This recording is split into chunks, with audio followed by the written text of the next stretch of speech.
Monsieur le ministre Kasbarian, vous êtes ministre de la fonction publique et de l'action publique. On pourrait donc imaginer que votre priorité soit le service public, son efficacité, son excellence et son déploiement dans tous les territoires. On pourrait imaginer que votre objectif soit qu'il y ait un enseignant devant chaque élève. Et croyez-moi, du département duquel je vous parle, le Val-de-Marne, on en est très loin. On pourrait imaginer que votre mission soit de recruter des soignants pour les hôpitaux, des profs pour les collèges, des AESH pour les écoles, des cadres territoriaux pour les collectivités. On pourrait imaginer aussi que votre souci soit que les policiers ne se suicident plus et que les magistrats ne meurent pas d'épuisement en pleine audience. On pourrait imaginer que votre ambition soit de redonner aux Français le goût d'entrer dans la fonction publique.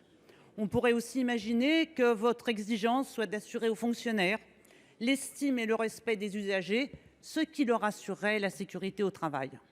Or, depuis votre prise de fonction, vous n'avez que le mépris à la bouche, comme si déjà notre société n'était pas assez divisée.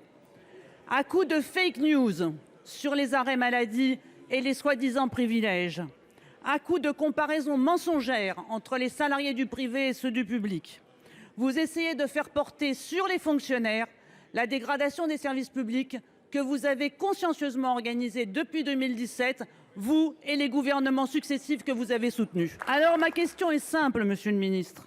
Êtes-vous là pour détruire la fonction publique, l'offrir au privé et éteindre derrière vous les lumières de la République? Monsieur le ministre, ce n'est pas d'absentéisme dont nous parlons, c'est d'arrêt maladie.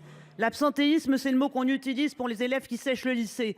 Là, on parle de fonctionnaires en arrêt maladie. Quant à votre projet, vous aimez tellement les fonctionnaires que vous proposez de retirer chaque mois 320 € bruts à chaque fonctionnaire qui aura un arrêt maladie de 5 jours. Qu'est-ce que vous les aimez, les fonctionnaires? Madame la ministre, hier, les personnels de santé et du médico-social se sont mobilisés sur leur lieu de travail pour demander un plan d'urgence d'accès aux soins pour tous et toutes. Les hôpitaux évaluent à 6 % la nécessaire augmentation de l'Ondam. Vous leur proposez dans le PLFSS la moitié, qui ne compense que l'augmentation des cotisations retraite et l'inflation. Rien de plus.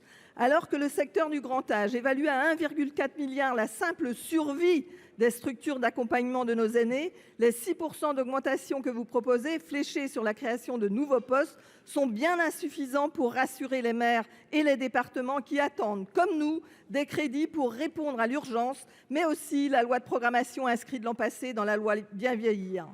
Les professionnels de santé qui exercent dans nos hôpitaux nous disent leur épuisement physique et moral sans perspective garantissant les ratios soignants-patients adaptés à une bonne prise en charge. Le manque d'investissement de notre service public de santé fait la part belle à la financiarisation qui coûte toujours plus cher au détriment de la qualité du service aux patients.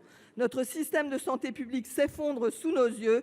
Délais d'attente qui s'allongent pour les rendez-vous, prise en charge tardive, trajets à rallonge alors que ferment les services de proximité. Madame la ministre de la Santé et de l'accès aux soins, 2 questions.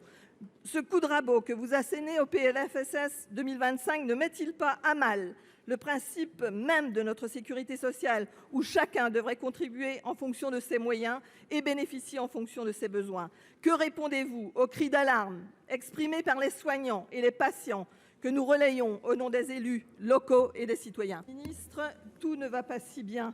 Le service public de santé a besoin de perspectives pour être attractif, avec un plan d'urgence et de programmation pour l'hôpital public et le secteur médico-social. Au lieu de cela, votre gouvernement fait payer ceux qui contribuent au service public, en ciblant d'abord les fonctionnaires, les hospitaliers et les autres, en mettant les retraités à contribution, en précarisant les étudiants et les plus vulnérables qui n'auront pas les moyens de payer une assurance privée. Rien dans votre PLFSS sur la santé mentale, rien sur la prévention. Madame la ministre, mes chers collègues, l'accord entre l'Union européenne et le Mercosur, ce sont des centaines de milliers de tonnes de viande bovine, de volaille, de maïs, de sucre. Tout cela permis par des produits phyto interdits chez nous, mais aussi par la déforestation massive, le dumping social et le non-respect de nos critères qualité. Autant de raisons de redouter cet accord qui pourrait être entériné dès novembre. En France, ce traité suscite une opposition quasi unanime depuis 1999. Il menace notre économie agricole déjà fragile, il menace notre souveraineté alimentaire Il menace nos principes environnementaux. Sans réciprocité, sans clause miroir environnementale et sanitaire, les conséquences seraient désastreuses pour une agriculture française en détresse. Notre pays doit se faire entendre. Nos agriculteurs ne peuvent payer le prix de l'affaiblissement du président sur la scène internationale. Un fonds d'indemnisation, sorte de cache-misère, ne réglera rien. La France ne peut accepter les manigances de la Commission qui tente de scinder cet accord pour en faciliter l'adoption. Alors, quelles mesures comptez-vous prendre pour faire entendre la voix de la France ? Le gouvernement usera-t-il du droit de veto pour s'opposer à cet accord ? Comptez-vous lancer le débat au Parlement, comme le demandait mon collègue Jean-Claude Tissot en janvier dernier, et dans quel délai ? Madame la ministre, ouvrez le débat au Sénat.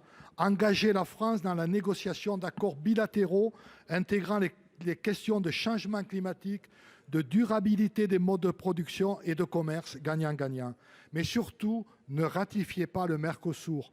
Ne sacrifiez pas ces filières sur l'autel d'un libre-échange dérégulé.